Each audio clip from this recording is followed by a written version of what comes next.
오늘 우리에게 주시는 말씀은 요한일서 2장 1절에서 6절까지 말씀입니다. 나의 자녀들아, 내가 이것을 너희에게 쓰면 너희로 죄를 범하지 않게 하려 함이라. 만일 누가 죄를 범하여도 아버지 앞에서 우리에게 대언자가 있으니 곧 이루오신 예수 그리스도시라. 그는 우리 죄를 위한 화목제물이니 우리만 위할 뿐 아니요 온 세상의 죄를 위하심이라. 우리가 그의 계명을 지키면 이로써 우리가 그를 아는 줄로 알 것이요 그를 아노라 하고 그의 계명을 지키지 아니하는 자는 거짓말하는 자요 진리가 그 속에 있지 아니하되 누구든지 그의 말씀을 지키는 자는 하나님의 사랑이 참으로 그 속에서 온전하게 되었나니 이로써 우리가 그의 안에 있는 줄을 아노라. 그의 안에 산다고 하는 자는 그가 행하시는 대로 자기도 행할지니라. 아멘. 오늘 이 시간은 그의 말씀을 지키는 자라는 제목을 가지고 하나님 말씀을 증거하도록 하겠습니다. 저와 여러분이 함께 요한일서의 말씀을 읽었는데요. 요한일서는 여러분들이 잘 아시는 사도 요한이 쓴 책입니다. 사도 요한은 예수님께서 사랑하시는 제자라고 하는 칭호도 얻은 자로서 하나님의 사랑, 그리스도에 대한 사랑, 이웃에 대한 사랑에 대해서 유독 관심이 많았던 사람입니다. 그러다 보니까 요한 1서가 거짓을 증거하던 많은 사람들에게 너희가 진정으로 하나님을 사랑하고 내 형제를, 내 이웃을 내 몸과 같이 사랑하지 않으면 너희들은 온전한 자가 아니다 라는 관점으로 요한 1서를 쓰게 되어졌다는 겁니다. 왜 그들에게 그런 거짓된 생각들이, 그런 잘못된 마음들이 생겨나게 되어졌느냐? 교회 안에 거짓 교사가 들어와서 우리가 믿고 구주로 고백해야 될 예수님에 대한 그 이름, 그 예수 그리스도 자체를 부인하는 자들이 생겨났기 때문에 그렇습니다. 그들은 영지주의자라고 하는 칭호를 얻었던 사람들이었는데 그 영지주의자들이 가졌던 생각은 영과 육을 딱 두 부분으로만 나눠서 영은 선하고 육은 악하다라고 하는 논리를 폈던 사람들입니다. 육은 악하다고 하는 그 논리를 피면서 그들은 어떤 죄가를 범했냐면 육은 악하기 때문에 육을 입고 있는 우리는 죄를 범할 수밖에 없다 하면서 그들의 죄를 범하는 그런 모든 모습들을 정당하게 여겼다는 겁니다. 오늘 여러분들과 저는 죄를 범할 수 없는 오직 예수 그리스도가 주인 되시는 은혜의 사람들이라는 걸 기억했으면 좋겠습니다. 우리는 오늘 이 본문을 통해서 좀 특이한 장면을 볼 수가 있는데 여러분들과 저는 살아가면서 죄를 범합니까? 범하지 않습니까? 죄를 범하죠. 하지만 요한일서에서는 이 부분을 어떻게 설명하고 있냐면 우리는 예수 그리스도를 구주로 모셨다고 한다면 그분이 나의 진정한 구원자가 되셨다고 한다면 우리는 이제 죄를 범하지 않는다라고 하는 그런 사고방식을 보여주고 있다는 거예요. 이게 무슨 내용인지 말씀을 통해서 그런 내용들도 나눠보고자 하는데요. 저는 오늘 이 주시는 말씀을 통해서 오직 예수 그리스도가 이 땅에 완전하신 하나님이자 완전하신 인간으로 왔다고 부인했던 과거의 거짓 교사들의 모든 말들을 우리가 뒤로 한 채, 그 모든 것들을 다 버려버린 채 오늘 이 주시는 말씀을 통해 내가 구주 예수 그리스도와 어떤 상관이 있는지를 한번 살펴보시고 나는 예수의 이름을 믿고 의지하는 자로 구속함을 받았는가 돌아보시고 예수님을 여러분들이 구주로 고백하시어 영광 돌리는 그런 은혜가 있었으면 좋겠습니다. 그래서 오늘 이 본문의 말씀을 통해서 그의 말씀을 지키는 자에 대해서 함께 나눠보려고 하는데 1절과 2절에 보게 되어지면 대언자이신 그리스도에 대해서 쭉 설명합니다. 내가 그 대언자이신 예수 그리스도를 마음에 모셨다고 한다면 그가 분명히 나를 위해 죽으신 십자가 사건을 경험했다고 한다면 우리에게 나타나야 될 현상이 있음을 가르쳐주기 위해서 우리의 대언자 되신 예수를 만났는가에 대해서 질문하는 그런 부분들이 존재한다는 겁니다. 1절 먼저 읽어보겠습니다. 시작. 나의 자녀들아 내가 이것을 너희에게 쓰면 너희로 죄를 범하지 않게 하려 함이라. 만일 누가 죄를 범하여도 아버지 앞에서 우리에게 대언자가 있으니 곧 의로우신 예수 그리스도시라. 아멘. 자, 1절의 내용을 보니까 자녀들아 라고 하면서 시작을 하고 있어요. 여기서 말하는 자녀는 사도 요한의 제자를 의미하는 게 아니라 예수 그리스도를 주시라 고백하는 많은 그리스도인들을 지칭하는 단어입니다. 그래서 그런 자들에게 이것을 너에게 쓴 이유가 있다. 그것을 쓴 이유가 무엇이래요? 너희로 죄를 범하지 않게 하려 함이라. 죄를 범하지 않게 하기 위한 목적을 갖고 썼다라고 하는 거죠. 여기서 말하는 죄라고 하는 단어가 어떤 의미로 쓰여지고 있습니다. 어떤 의미로 쓰여지고 있습니까? 하마르타노라고 하는 단어에서 온 건데, 하마르타노는 관역을 벗어나다라는 뜻을 갖고 있습니다. 우리가 화살을 쏘죠. 화살을 쏘면 그 화살을 어디다가 쏘는 겁니까? 관역 중앙에 쏴야 되는 거죠. 그래서 관역 중앙에 들어가야 되는데 관역에서 벗어난 것, 그게 바로 죄라고 하는 그 뜻의 기원이라는 거예요. 그래서 결국에 거기서 파생되어진 그 의미가 무엇이냐면, 그렇기 때문에 상을 얻지 못한다라는 단어까지 형성이 되어졌다는 거예요. 상을 얻지 못한다라는 게 어떤 의미일까요? 성경에서 말하는 상은 딱 하나입니다. 무엇일까요? 구원이에요. 관역에서 벗어난 인생, 하나님의 의도를 벗어난 인생 자체는 결국에는 상을 얻지 못한다는 거예요.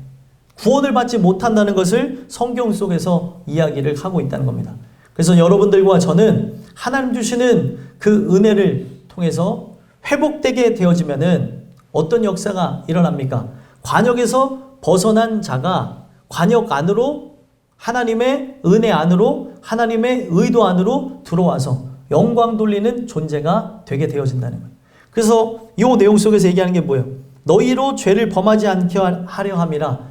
우리가 하나님의 의도에서 벗어나 살 수도 있는데, 하나님의 뜻과 무관하게 살 수도 있는데, 그런 자들을 다시 은혜로 들어와서 하나님의 부르심 안으로 나갈 수 있도록 하게 하기 위해서 이걸 썼다는 거예요. 만일 누가 죄를 범하여도 아버지 앞에서 우리에게 대언자가 있으니 곧 의로우신 예수 그리스도시라. 이 내용을 보면은 우리가 죄를 범하지 않기 위해 썼고, 우리가 죄를 범할 수도 있다라는 걸 얘기해요. 그러면은 이 죄를 범하게 되어진다고 한다면 대언자가 있다는 것을 꼭 알게 하기 위해서 썼다라는 걸 알 수 있어요. 우리가 이 내용 속에서 살펴볼 수 있는 게 무엇입니까? 우리는 구원 받았을지라도 죄를 범합니까? 범하지 않습니까? 범하죠. 요한 1서에서 이야기하는 시각이 무엇이냐면, 우리가 분명 구원 받았다고 한다면 죄를 범할 수 없다는 내용을 이야기하고 있다는 거예요. 그러면은 나는 죄를 범하는데 구원 받지 못한 것입니까? 이런 질문을 할 수가 있는데, 그런 내용하고는 좀 상관이 없는 내용이라는 거예요. 어떤 의미에서 이런 말을 요한이 쓰게 되어졌냐면, 우리가 구원받은 이후에 죄를 범하는 것, 죄를 즐거워하지 않으면서 이제 죄 가운데서 떠나서 죄에 대한 쾌락을 누리고자 하는 마음이 없는 상태에서 육체의 그 본성을 따라서 죄를 범하게 되어졌다면, 이 죄는 내가 진 것이 아니다라고 하는 독특한 시각을 보여준다는 거예요. 그러면 이 죄는 누가 진 거예요? 이 죄는 육체의 구습을 따라서 살았던 옛사람의 그 모형이, 그 옛사람의 그 모습이 죄를 범한 것이고, 이것은 사단의 권속 아래 있었던 과거의 습성이 그대로 나왔다고 얘기하는 거예요. 우리 안에 들어온 새 생명, 우리 안에 들어온 진리는 바로 하나님의 은혜를 통해서 새롭게 태어난 바로 영이죠. 새롭게 태어난 영을 우리가 소유하게 되어졌기 때문에 이 영은 죄를 범할 수 없다는 거예요. 그래서 성경은 두 부분으로 우리가 은혜를 받게 되어지면 나눠져서 싸우는 걸 볼 수 있어요. 처음에는 한 마음입니다. 어떤 마음이에요? 죄만 짓고자 하는 마음. 그런 모습 가운데 은혜가 우리 안에 들어오면서 새 영을 우리가 소유하게 되어지고, 그 새 영과 함께 나타나는 게 무엇입니까? 과거의 구습에 의해서 살았던 옛 마음과 새 마음이 충돌하는 현상을 보게 된다는 거예요. 그래서 그 새 마음과 옛 마음이 충돌하던 중에 우리는 구원받은 중에도 이런 죄를 범할 수 있다는 거예요. 그래서 이 죄는 내가 지은 것이 아니라 성경은 마귀가 이 원수가 짓게 했다고 얘기를 하는 거예요. 그래서 은혜로 충만하게 되어지면 어떻게 됩니까? 이 두 마음에 의해서 갈등하던 내가 한 마음으로 되어진다는 걸 얘기하고 있어요. 소망하기는 오늘 주시는 이 말씀을 통해 여러분들이 한 마음으로 하나가 되어지며 그리고 하나님 주신 은혜를 통해 충만함을 누리는 것으로 아버지의 뜻과 영광을 위해서 죄를 범하지 않는 그런 아름다운 모습들만 여러분들에게 있게 되기를 간절히 소망합니다. 그래서 이 대언자가 누구라고 얘기하는 거예요? 예수 그리스도. 예수 그리스도가 이 역할을 감당하신 분이다 라는 뜻을 갖고 있는 겁니다. 대언자라고 하니까 어떤 말씀을 대신해서 얘기해주는 사람이라는 뜻도 있지만 이 대언자라고 하는 이 단어가 다른 성경에서 쉽게 얘기하면 요한복음에서는 뭘로 표현되어지냐면 보혜사라고 하는 단어로 쓰여지는 거예요. 그래서 보혜사라고 하는 이 단어가 갖고 있는 의미가 파라클레토스라는 그런 단어의 뜻을 갖고 있습니다. 파라클레토스라고 하는 단어는 어떤 의미에서 온 거냐면 파라라고 하는 단어와 칼레오라는 단어가 합쳐지면서 만들어진 단어가 바로 파라클레토스라는 단어예요. 우리의 삶의 보혜사로서 내 옆에 변호인으로 또 내 삶의 모든 것들을 나서서 처리해 주시는 분과 같은 분이 바로 보혜사, 성령을 상징하는 분이라는 거예요. 그래서 예수님은 본인이 이 땅 가운데 우리를 위해서 사역을 마치시고 죽은 다음에 누가 오실 걸 얘기했어요? 보혜사 성령이 나의 것을 갖고 와서 너의 곁에서 이와 같은 역할을 하게 될 것이다 라는 걸 얘기했다는 거예요. 그래서 이 곁에서 우리의 모든 것들을 변호해 주시고 나를 이끌고 가시는 이 보혜사 성령 하나님이 누구의 모습으로 오셨다는 거예요? 예수 그리스도의 모습으로 와서 이 역할을 감당했다라고 하는 것을 이야기하는 겁니다.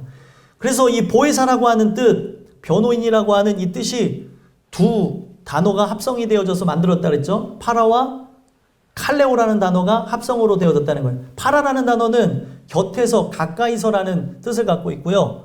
칼레오라고 하는 거는 부르다라는 뜻이에요. 합하면 어떤 단어가 되죠? 가까이서 부르다. 그래서 가까이서 부르면서 권하는 존재가 성령님. 다른 길로 이탈하며 다른 뜻을 품고 나아가는 육체의 구습이 또다시 발현되어져서 나를 이끌고 나가는 내 모습을 보면서 안타까워하시고 다시금 정상적인 궤도로 부르시는 분이 누구예요? 성령 하나님이라고 하는 거예요. 그래서 아까 전에 죄라고 하는 건 뭐예요? 관역에서 벗어났다는 게 죄죠. 성령 하나님이 하는 역할이 뭐예요? 관역에서 벗어난 그들을 가까이서 불러서 다시 정상 궤도로 돌아오게 하시는 하나님이다라는 걸 보여주는 거예요. 그분이 계시다는 거예요. 그분이 어떤 역할을 했기 때문에 우리는 죄를 범할 수가 없고 내가 이 육체를 소유해서 죄를 범하는 중에도 다시금 은혜로 나갈 수 있을 수밖에 없게끔 만드는 그 이유가 무엇이에요? 그분이 예수의 것을 갖고 오셨고 예수가 십자가에서 완전한 하나님의 제물로 바쳐짐으로 과거, 현재, 미래를 관통하며 지었던 모든 죄를 도말하시고 씻었기 때문에 가능하다는 거예요. 그래서 결국에 그가 대언자로 나선다는 것, 변호인으로 나선다는 건 뭐예요? 저는 내가 십자가 사건을 경험하게 한 자로 죄와 무관하다고 하는 것을 우리에게 얘기하시는 거고 사탄에게 이야기하는 거고 그걸 통해 우리가 나중에 심판대에 당당히 설 수 있도록 해주시는 분이다라는 걸 얘기하는 거예요. 그래서 이전에는 어떤 걸 얘기하고 있냐면 예수님이 우리를 위해서 당당하게 발언하실 수 있는 변호인이 된 이유, 그가 결국에 내 곁에서 어떤 역할을 하시는지, 죄를 범하는 나를 어떻게 구원시킬 수 있는지를 설명한 부분이 2절에 나와 있습니다. 읽어보겠습니다. 시작. 그는 우리 죄를 위한 화목제물이니 우리만 위할 뿐이 아니요 온 세상의 죄를 위하심이라. 아멘. 그는 우리 죄를 위한 화목제물이니, 화목제물이라는 뜻은 뭐예요? 하나님과 나 사이에 죄의 장벽이 가리워졌어요. 그래서 우리가 하나님 앞에 나갈 수가 없게 되어졌는데 예수께서 십자가 달려 죽으심으로 죄의 장벽은 허물어졌고 우리가 마귀의 종로로 타며 살아갈 수밖에 없었는데 예수님이 십자가에 달려 죽으시는 그 값으로 우리를 사단의 종에서 바로 하나님의 종으로 사오시게 되어졌다는 거예요. 그래서 결국에 그가 우리를 위해 대속해 주심으로 우리 모든 사람들이 살 수 있는 길이 열어졌다는 거예요. 성경은 이것이 팩트, 사실이라는 거예요. 이 사실이 불변하는 것이 되어지니까 이걸 뭐라고 합니까? 진리가 되어진다고 얘기하는 거예요. 오늘 우리는 죄를 범하는 중에도 그것을 봐야 되는 거예요. 내가 믿고 있는 부분이 뭐냐는 거죠.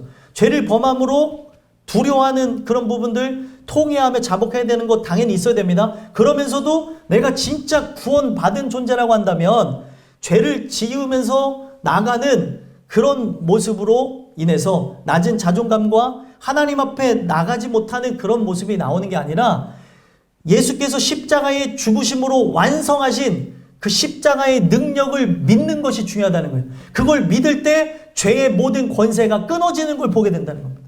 그걸 위해서 오늘 예수님께서 내가 십자가에서 완성한 건 이것이다. 저는 죄하고는 무관하다. 죄를 짓는 거는 바로 옛사람을 아직까지도 쥐어 흔드는 바로 마귀다. 내가 저를 십자가에 흘린 피값으로 샀기 때문에 저 죄는 저와 무관하다. 그래서 저 사람이 구원을 얻을 수밖에 없게 되는 걸 얘기하는 거예요. 그래서 오늘 여러분들과 저는 이 말씀을 통해서 이거는 우리만을 위한 게 아니고 온 세상의 죄를 위하심이라. 이 십자가 사건을 경험한 모든 사람들에게 예수께서 나서셔서 우리를 변호해서 우리가 심판대에 올라섰을 때 멸망하지 않고 영생을 얻게 해주신다는 거예요. 여러분들은 이걸 믿으셔야 되는 거예요. 죄를 범하는 내 모습을 보며 괴롭고 아파하고 그리고 이 마음속에 답답함이 있겠죠. 이것 또한도 하나님 앞에 놓고 기도함으로 내가 옛사람의 그 구습을 따라 살지 않게 하시고 나는 주의 은혜로 새 사람이 되었기에 하나님의 아들 예수 그리스도가 십자가에서 세우신 걸 나는 믿습니다. 주님 도와주셔서 이 모든 죄의 능력이 상실되게 없어서 그렇게 믿음을 갖고 나가시다 보면 죄의 능력이 여러분들의 몸속에서 또 상황 속에서 환경 속에서 형편과 처지 속에서 빠져나가는 걸 보게 될 거라는 거예요. 그래서 결국에는 그가 가지신 믿음으로 우리는 믿음의 사람이 되어진다라고 하는 이야기까지 하는 게 바로 그런 차원에서 얘기한다는 거예요. 그러면 우리가 이 십자가 사건을 실제로 경험하게 되었다면 십자가 사건을 경험하며 살아가는 존재가 되어졌다면 3절에서부터 6절까지는 무슨 얘기를 하고 있냐면 새 계명을 지킬 수밖에 없대요. 새 계명이 무엇이냐면 하나님 사랑과 이웃 사랑이에요. 그리고 내 형제를 사랑하는 것. 여기서 말하는 이웃을 사랑하되 그 이웃에 대한 이 범위가 여러분들 성경은 이 요한일서에서는 한정짓고 얘기합니다. 우리가 모르는 타인에게도 또 공격적인 마음을 갖지 않는 건 당연한 거고요. 세상 사람들도 그렇게 살아갑니다. 여기서 말하는 그 사랑에 대한 범주가 어디까지 가는 거냐면 교회 안에 내 형제 자매를 사랑하는 데까지 딱 머물러 있다는 거예요. 그냥 오늘 예수와 무관하게 살아가는 모든 사람들을 향해서 긍휼의 마음을 갖고 있기는 하지만 그들 자체를 무조건 사랑해야 되는 그런 의무가 있는 건 아니라는 거예요. 내 형제 자매, 예수의 피로 혈연지간을 초월한 그들을 사랑하는 것만이 새 계명이 들어온 자라는 거예요. 이 문제가 왜 오늘날까지 오게 되냐면 교회 안에서도 사랑을 못하더라는 거예요. 교회 안에 죄인들이 모여진 장소예요. 그러면 서로가 사랑하고 보듬어주고 함께 나가야 되는데 그러지 못한 이유가 무엇 때문에 그렇다는 거예요? 성경은 바로 예수 그리스도가 십자가에 죽으시는 그 사건이 그들에게 실제가 되지 않아서 이와 같은 현상이 있다는 걸 얘기하는 거예요. 새 계명을 준수하는 거는 그래서 여러분들이 지키는 게 아니고 십자가에서 보여주신 그 은혜와 그 사랑의 결정체이신 예수님이 행하시는 거예요. 어디서요? 여러분들 안에서. 제 안에서 해는 것이라는 거예요. 그래서 여러분들과 제가 요 내용 속에서 나는 십자가 사건을 경험한 사람이라면 계명을 지키는가 스스로에게 질문을 던져보자는 거예요. 3절 읽어보겠습니다. 3절 읽겠습니다. 시작. 우리가 그의 계명을 지키면 이로써 우리가 그를 아는 줄로 알 것이요. 아멘. 우리가 그의 계명을 지키면 이로써 우리가 그를 아는 줄로 알 것이요. 계명이라는 걸 지켜야 되는 게 당연한 거죠. 왜 당연하다고 제가 말씀을 드리냐면 예수님이 십자가에서 자기 생명을 버림으로 누가 생명을 얻었어요? 저와 여러분들이 생명을 얻은 거예요. 그러면 이것을 실제로 경험한 사람이라고 한다면 너무나 감사해서 너무나 기뻐서 어떻게 한다는 거예요?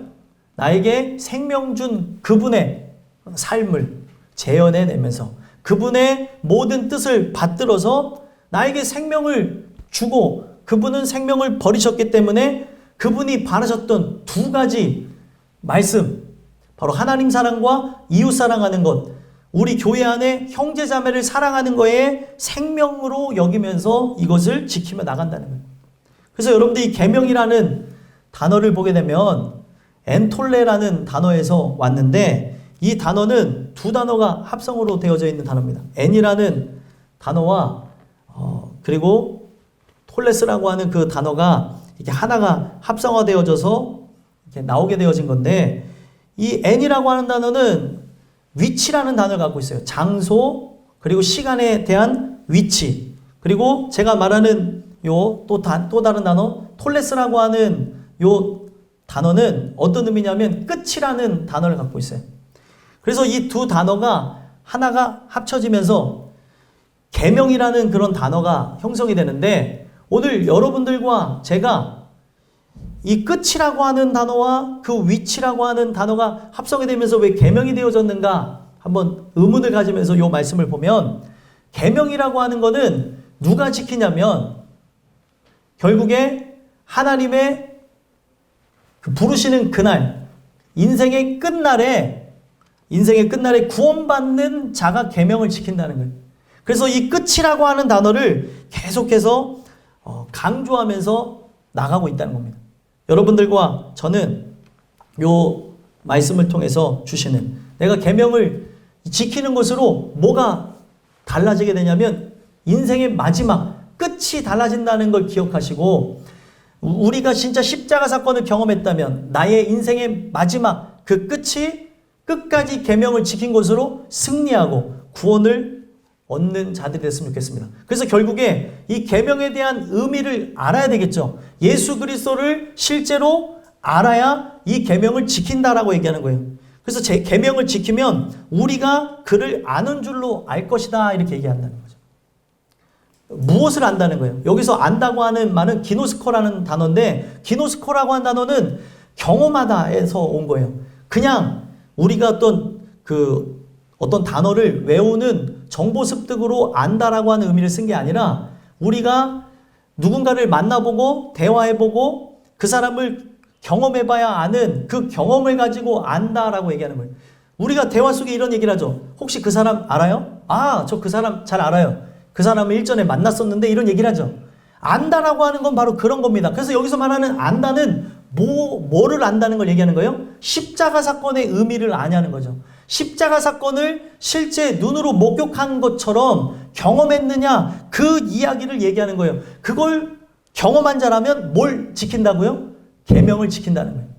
인생의 끝날에 그가 심판주로 오실 것이라는 것. 그래서 그 심판주로 오실 때에 나는 십자가 사건의 실제를 목격했기 때문에 그 나라에 대한 것을 봤기 때문에 끝까지 이 말씀을 지키고 그리고 승리함으로 그 나라에 들어간다는 걸 얘기하는 거예요. 근데 오늘날 문제가 뭐예요? 4절에 나오는데 안다고 하면서 무엇을 지키지 않을까요? 계명을 지키지 않는 모습들이 있다는 거예요. 여러분들과 저는 이 주시는 말씀을 통해서 우리가 그분을 실제로 안다고 한다면 모르면서 안다는 사람들도 존재하나요? 이 세상에? 누군가에 대해서 잘 모르면서도 이야기하는 그 사람들을 우리는 안타깝고 한심하게 보는 것처럼 성경은 제일 중요한 분, 예수님을 안다고 하면서 계명을 지키지 않는 이 사람들을 한심한 걸 초월해서 뭐라고 표현하냐면 어리석다, 지혜가 없다고 표현하는 거예요.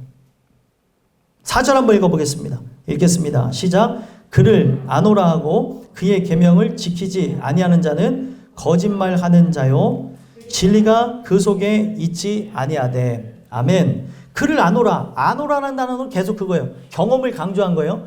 십자가 사건을 눈으로 목격한 그걸 표현한 거예요. 그럼 내가 십자가 사건을 눈으로 목격했다면 그 계명을 지키는 건 당연합니까? 당연하지 않습니까? 당연한 거죠. 그가 생명을 버리심으로 나의 생명을 얻은 거예요. 근데 나는 그 생명을 얻었다고 하는데 그분이 그렇게 바라셨던 하나님에 대한 사랑과 내 형제 자매를 사랑하는 게 없다면, 이것을 계명으로 지키고 여기고 살아가지 않는다면 성경은 딱 한 가지 얘기하고 있어요. 이 사람이 어떤 존재래요? 거짓말하는 자라는 거예요. 그래서 이 거짓말하는 단어, 요 말은 푸도슈마이라는 단어를 썼어요. 푸도슈마이. 푸도슈마이가 무엇이냐면 의도성을, 거짓말을 하려고 그 의도성을 가지고 거짓을 말했다, 이런 얘기를 하는 거예요. 이게 정말 무서운 게, 성경은 그 결과가 곧 열매라고 표현합니다. 과정이 있을 수 있어요. 그죠? 어떤 사람이 은혜로 살고픈 마음도 있었던 것도 사실이에요. 근데 그가 결국에 하나님을 떠나서 다른 종교를 갖고 하나님을 저버렸다고 한다면 성경이 이야기하고 있는 게 무엇이냐면 그 사람의 마지막에 그 열매가 하나님을 떠나간 열매가 맺혀졌다면 그가 살아오면서 하나님을 믿고자 했던 것, 하나님을 의지하고자 했던 것, 이런 모든 것들이 뭐라고 얘기하는 거예요? 거짓이다라고 얘기하는 거예요. 성경은 이렇게 얘기합니다. 사람은 억울해하겠죠. 나는 그래도 이런 마음이 있었는데, 제가 떠나간 거는 A씨 때문에 떠나갔습니다. B씨 때문에 떠나갔습니다. 이런 핑계를 댄다고 얘기하는 거예요. 근데 성경은 결과로 얘기합니다. 그것이 그렇다 한다 한들 너에게 그것을 작용을 안 했다는 게 아니다. 하지만 내가 예수 그리스도의 십자가의 죽음을 실제로 목격했다면, 그가 너를 위해서 죽은 것을 경험했다고 한다면, 오늘 나의 자존심을 무너뜨리는 것, 그리고 어떤 여러분들이 예수를 떠나갈 수밖에 없게 하는 안타까운 일들, 이 모든 일들을 가지고 핑계 삼아서 누군가 생명을 버려서 나를 살린 거를 저버리지를 않는다는 거예요. 무슨 얘기인지 이해가 되시죠? 오늘 성경은 그런 결과적인 이야기를 하고 있다는 거예요. 그래서 결국에 내가 하나님을 믿는다고 하면서 이와 같은 아름다운 열매를 맺지 못한다고 한다면 성경은 믿었다고 얘기를 하지 않는다는 거예요.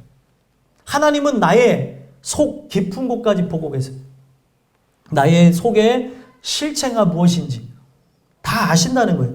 인간은 분명히 이 하나님의 말씀을 들으면서 그런 생각이 들어올 수 있어요. 하나님 뜻대로 살고픈 마음도 있을 수 있고 세상의 뜻대로 살고픈 마음도 있을 수 있다는 거예요. 그런데 하나님의 사람은 어떻게 되어질까요? 하나님 뜻대로만 살고픈 마음의 통치를 받으면서, 다스림을 받으면서 그 삶이 그 앞으로 점점 나가게 되어진다는 거예요. 그래서 저는 이 내용 속에서 여러분들 모두가 함께 봤으면 좋겠어요. 거짓말 하려고 했던 것은 아니었지만 결과적으로 그가 예수님을 안다고 하는데 예수님을 모르는 사람처럼 예수님께서 그렇게 말씀하셨던 그 계명과 무관하며 살아간다면 그 사람은 의도성이 어떠하든지 간에 거짓을 말하는 자라. 성경은 결과를 갖고 얘기한다고 했어요. 여러분들의 삶의 결과가 여러 과정들이 있었겠지만 그 과정을 다 뒤로 한 채 그 결과가 참된 열매를 맺지 못한다면 우리는 진리가 그 속에 있지 않다라는 결론을 받게 된다. 진리가 뭐예요? 진리라고 하는 거는 여러분들 안에 예수가 계신다는 거고, 그 진리라고 하는 거는 아까 말씀드렸죠. 하나님은 그 아들 예수 그리스도의 십자가에 달려 죽게 하신 것을 모든 사람들에게 알게 하는 공표된 사실로 이것을 세대가 바뀌든지 간에 계속해서 선포하심에 따라 이걸 뭘로 지정하신 거예요? 진리로 지정하신 거예요. 그러면은 이 진리의 사건을 내가 목격했다면 그것에 대한 고마움, 감사함, 그리고 그것에 대한 감격이 이 안에 존재한다면 거짓에 대한 그런 삶으로 나갈 수가 없다는 거예요. 진리가 무엇입니까? 알레데이아라는 단어라고 저번에 한번 나눴죠? 알레데이아라는 건 참된 것, 진실, 사실이라는 이런 단어입니다. 그러면 이 진실이 시대가 지내도 변하지 않으니까 이 참된 것을 뭘로 표현하는 거예요? 진리라고 표현한다는 거죠. 오늘 이 주신 말씀을 통해 우리가 한번 돌아보며 살펴봐야 될 게 있다는 거예요. 지금 뭐 여러분들 여러 상황 속에 바쁘고 힘들고 피곤한 인생을 살아오셨는데 이 한 시간 이 듣는 말씀 소중히 여겨야 됩니다. 그래서 토요일 날도 말씀 듣기를 좀 준비하고 뭐 여기에 나오셨을 때 내가 진짜 최상의 컨디션으로 이 말씀을 듣겠다라는 생각을 갖고 나오셔서 들어야 돼요.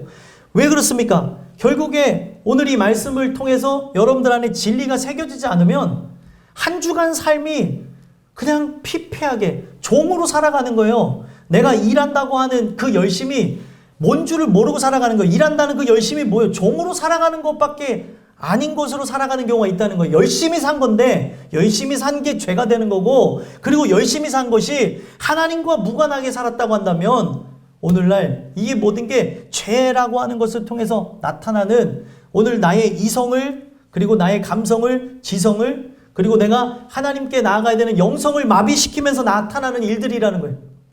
오늘 이 주신 말씀을 통해 오늘 내가 그를 안다고 한다면 하나님을 사랑하는 것, 이웃을 사랑하는 것, 내 형제 자매를 사랑하는 건 당연한 건데, 그렇지 않으면 진리가 그 속에 없다고까지 못을 받고 이야기를 하고 있다는 거예요. 이어서 5절에 뭐라고 얘기하는가 한번 읽어보겠습니다. 읽겠습니다. 시작. 누구든지 그의 말씀을 지키는 자는 하나님의 사랑이 참으로 그 속에서 온전하게 되었나니 이로써 우리가 그의 안에 있는 줄을 아노라. 아멘. 누구든지 그의 말씀을 지키는 자, 지키는 자는 그 속에 뭐가 있대요? 하나님의 사랑이 온전하게 들어와 있다라고 얘기하는 거예요. 하나님 사랑은 뭐예요? 아가페 사랑이죠. 조건이 없는 사랑을 얘기하는 거예요. 그래서 이 조건이 없는 이 사랑이 내 안에 들어오므로 여러분들은 하나님을 선택하는 게 아니라 선택의 개념에다 올려놓고 어떨 때는 아버지를 선택했다가 어떨 때는 세상을 선택하는 게 아니라 그 분만 바라보게 되어진다는 의미를 갖게 되어진다는 거예요. 그리고 어떤 역사가 일어납니까? 이 사랑이 들어오니까 원수까지도 사랑하게 되는 역사가 들어오는 거예요. 하나님 사랑은 조건이 없기 때문에. 사랑의 조건을 가지고 사랑한다고 한다면 인간의 사랑인 거죠. 근데 하나님의 사랑은 죄인 되었을 때에 아들을 십자가에 달려 죽게 함으로 사랑한다는 걸 증거로 보여줬다고 얘기하는 거예요. 오늘 우리가 진짜 하나님의 이 말씀을 지키는가를 돌아다보심으로 하나님의 그 사랑의 결정체인 십자가 사건이 내 중심 가운데 있는가 한번 돌아다 봤으면 좋겠어요. 그래서 여기서 얘기하고 있는 그 속에서 온전하게 되어졌다.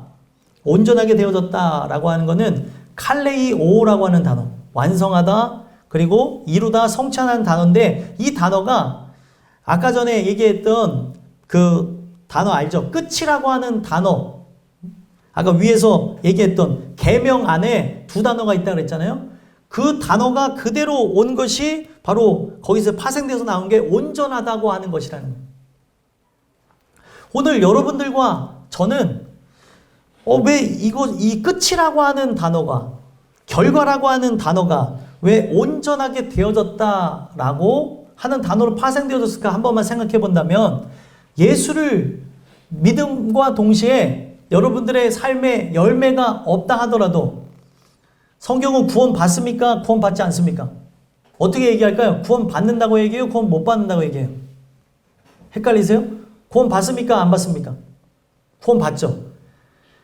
열매가 없어도 믿음으로 구원을 받아요. 그래서 십자가 선상에 강도를 보게 되면 그가 열매가 있었나요? 없었죠. 그가 죽는 그 순간에 예수를 구주로 영접함으로 그가 열매가 없는 중에도 구원을 받았다는 거예요. 만약에 그가 십자가형을 당하지 않고 거기 십자가에 내려와 살 수 있는 인생의 기회를 얻었다고 한다면 그 사람은 참된 열매를 맺었을까요? 맺지 않았을까요? 맺었을 거라는 거예요. 믿음이 들어왔기 때문에. 그래서 오늘 우리가 이 내용 속에서 봐야 되는 게, 예수를 믿는다고 하는 거는 하나님이 여러분들을 그 믿음을 주심과 동시에 여러분들을 어떻게 보는 거예요? 완전하게 여기는 거예요. 완전하게 그 여기는 그 사건을 통해서 우리의 인생의 끝이 달라지게 된다는 거예요. 그러니까 성경은 참 희한한 단어를 가지고 믿음을 설명해 나가는데 분명히 씨가 뿌려져서 자라나 열매를 맺는 데까지의 기간이 있어요. 그렇죠? 그런데 예수님이 바로 우리의 심령 안에 들어왔다는 것 자체가 씨가 되어지심과 동시에 그가 바로 훗날에 이것이 자라나서 열매 맺는다고 하는 그 의미까지 가져오게 된 것으로 예수님이 그 안으로 들어옴과 동시에 여러분들이 어떻게 되는 거예요? 완전한 자라고 하는 칭호를 얻게 된다는 거예요. 나는 죄인인데 어떻게 이럴 수 있을까? 그래서 여러분들이 진짜 예수 그리스도를 구주로 영접하는 게 그렇게 중요한 것을 얘기하는 거예요. 근데 이 구주로 영접한다고 하는 것을 그냥 어떤 사형리의 그 원리에 따라서 내가 예수 그리스도를 믿습니다 이런 것을 얘기하는 게 아니고 진짜 십자가 선상에 선 강도처럼 그분이 나의 구주 있는 것을 은혜를 통해 믿게 되어졌을 때 그가 삶에 어떤 열매가 없을지라도 마치 인생의 끝에 가서 아름답고 참된 열매를 맺는 사람처럼 동일하게 하나님께서는 대우하셔서 그가 그날 죽음을 맞이한다 하더라도 완전한 죽음을 맞이하였다라고 얘기하는 거예요. 이해가 되시죠? 좀 어렵긴 한데 인간의 개념하고는 다른 거라는 거예요. 전부가 이 안에 들어온 거예요. 시간이 지나서 이건 시간의 순서에 따라 분명히 훗날에 열매가 맺혀져야 되는 상황인데 하나님은 어떤 분이기 때문에 이게 가능한 거예요. 시간을 초월하신 분이기 때문에 시간이 존재한다면 이와 같은 끝을 맺을 거라고 하는 하나님의 믿음이 내 안에 들어왔기 때문에 오늘 여러분들과 제가 구원을 얻을 수 있게 되어진다는 거예요. 그래서 결국에 이 온전함을 하나님 사랑이 들어와서 온전함을 누리게 되어진 사람은 이 땅의 삶의 목적이 하나님의 영광을 위해서 살아가는 것, 그 하나님을 사랑하며 내 형제 자매를 섬기는 삶을 위해서 살아가게 된다는 거예요. 그래서 이것을 통해 5절 후반절에 뭐라고 얘기합니까? 우리가 그의 안에 있는 줄을 아노라. 오늘 우리가 내 속 안에 예수께서 살아계시는 걸 경험하는 것으로 진리가 내 안에 들어와 있는 것을 경험하는 것으로 그가 내 안에 계신다는 것. 누군가를 긍휼히 여기고 누군가를 안타깝게 여기고 누군가에게 가장 중요한 복음을 주고 싶은 이 마음이 들어온 것을 통해 그분이 내 안에 살아계심을 증명해 주고 있다는 거예요. 오늘 여러분들과 제가 두 가지 계명밖에 되지 않지만 이 두 가지 계명은 인간의 힘으로 할 수 없는 거예요. 아가페적인 사랑을 갖고 하나님 사랑하고 이웃을 사랑하는 겁니다. 여러분들에게 예수가 이것을 완성하신 예수가 내 안에 들어오심으로 여러분들에게 이와 같은 아름다운 행적들이 나타나야 되기를 간절히 소망합니다. 마지막 6절 읽어보겠습니다. 읽겠습니다. 시작. 그의 안에 산다고 하는 자는 그가 행하시는 대로 자기도 행할지니라. 아멘. 같은 말이죠. 5절 후반절에 우리가 그 안에 있는 것이나 내가 그 안에 산다는 것이나 같은 거예요. 이것을 뭘로 표현합니까? 하나님의 말씀, 하나님의 말씀의 씨앗, 바로 믿음이 내 안에 존재하는가, 예수의 영이 내 안에 존재하는가, 바로 그런 것들을 돌아보자는 거예요. 그거는 반드시 십자가 사건과 연관성이 있는 것으로 이걸 경험한 자라고 한다면 참된 열매가 하나님 사랑, 이웃 사랑으로 들어가게 된다는 거예요. 그래서 여기서 얘기하는 그의 안에 산다라고 하는 의미는 물된 동산의 의미를 갖고 있습니다. 물된 동산의 의미. 자, 물된 동산의 의미가 뭘까요? 물 근처에 동산이 있다고 생각해 보세요. 그 동산은 푸르르죠. 그 의미를 얘기하는 거예요. 그 물이 누구세요? 예수님인 걸 상징하는 거고 예수님 곁에 심겨진 시냇가에 심겨진 나무. 시냇가에 심겨진 나무에 대해서 시편 1편에 어떻게 얘기해요? 시절을 쫓아 과실을 맺으며 그 잎사귀가 마르지 아니한 같으니 그의 하는 모든 일이 다 형통하리로다. 이게 예수 안에 있는 자의 모습이에요. 거기서 말하는 형통하다, 하는 모든 일이 형통한다고 하는 것은 우리가 이 땅에 살아가면서 우리가 어떤 세속화되어진 그런 것을 누리는 걸 얘기하는 것이 아니라 거기서 말하는 형통의 끝은 바로 복받은 자로 구원이라고 하는 그 표대를 향해서 가게끔 만들어 주신다는 걸 얘기하는 거예요. 그래서 여러분들과 제가 물된 동산과 같은 존재라고 한다면, 우리 예수 그리스도를 신의 물로 비유하고 거기에 심겨진 나무라고 여러분들이 생각해 본다면, 그 물에 의해서 결국에 어떻게 되어집니까? 나무가 자라나 열매를 맺은과 같이 계속 공급하시는 생명력을 우리에게 부어주심으로 여러분들과 제가 어떻게 할 수 있다는 거예요? 그가 행하시는 대로 내가 행할 수 있다는 거예요. 그래서 여러분들, 물 자체를 생명으로 표현하는데 그 물의 생명이 씨앗에 들어가서 어떻게 됩니까? 쭉 자라나서 나무가 열매를 맺게 하는 걸 얘기하는 거예요. 그걸 토대로 해서 뭘 얘기합니까? 그 물이라고 하는, 물 안에 있는 그 생명을 통해 예수님의 의지와 예수님의 생명력이 바로 나의 심령 안에 들어와서, 나의 인생 안에 들어와서 나를 쭉 자라나서 열매 맺게끔 하는 그분의 의지다라는 걸 얘기하는 거예요. 나의 의지가 아니에요. 생명이 들어와서 그렇게 생명이 맺어질 수 있게 만들어졌다는 겁니다. 오늘이 주시는 이 말씀을 통해 여러분들과 제가 그의 말씀을 지키는 자인지 지키지 않는 자인지 돌아다 보시고, 지키지 않는다면 십자가 사건을 눈으로 목격한 자가 아니라는 걸 얘기하는 거예요. 그래서 그것을 경험한 자로 항상 우리가 예수님의 이 땅 가운데서 원하시고 바라셨던 그 뜻이 뭐예요? 복음 대전파죠. 천하 만민에게 복음을 증거하는 걸 원하셨죠. 그것을 여러분들 소망하시면서 우리 주변 사람들에게 복음을 증거하고, 이미 교회 안에 들어온 내 형제 자매들을 사랑하며, 아버지를 사랑한다고 하는 것, 나를 구원하셨다는 걸 감사를 그렇게 표현하며 영광 돌리는 은혜가 여러분들 모두에게 나타나게 되기를 간절히 소망합니다. 기도하겠습니다. 하나님 감사합니다.